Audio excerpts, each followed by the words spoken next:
show you a couple of foam rolls now that I talked about in my blog. Simple stuff. These are just a couple that will benefit most people that are just starting out in fitness or just starting out with glutes. Back here, all you have to do is just sit on your roller. Just move around. Every roll you want to probably go about maybe 2-3 inches every second.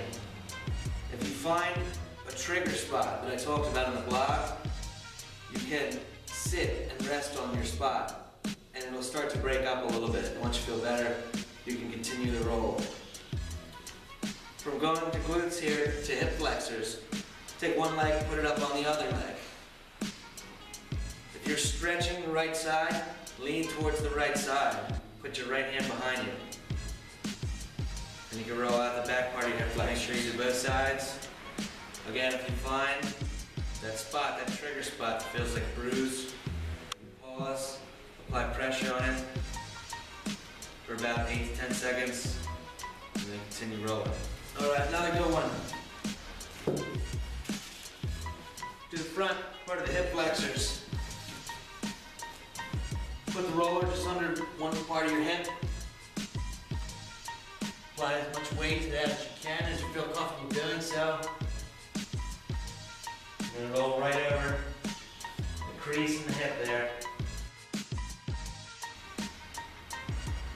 From this position, and you can move down, hit your quads, roll right in front of your knees, come down to your forearms. Just hit from right above the knee, right up towards the groin. You can also turn your toes in, pigeon toe yourself, or point them out to hit different sides of the quads and find out where your trigger points might be. Okay, another couple ones. Hamstrings. Go ahead, sit down. Put the roller around in the back of your legs.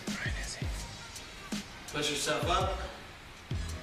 And you can roll your hamstrings just like this. Again, you can turn your toes in or out. Find out, so to make sure you roll both sides of the hamstrings. Find out where your sore spots might be. If this is too difficult for you to hold yourself up by your wrists like this, you can do one hamstring at a time. That way you have a little bit of pressure on your foot to kind of hold your weight up a little bit. Another good roll is calves.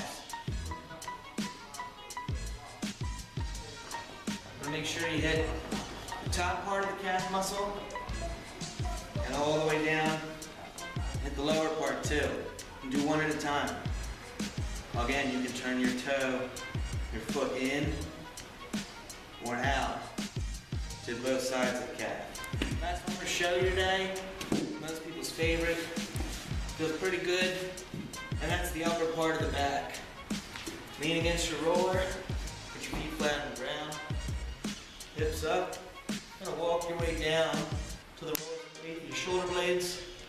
Put your hands up in the air like this. You can put them behind your neck for support if you want to. Keep your abs tight. Just roll over the shoulder blade itself. Make sure you don't go down to the lower back. Even though it might feel good for you to roll your lower back, you could also possibly hurt yourself if you don't want to do that.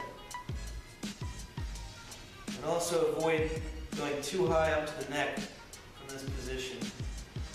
You can,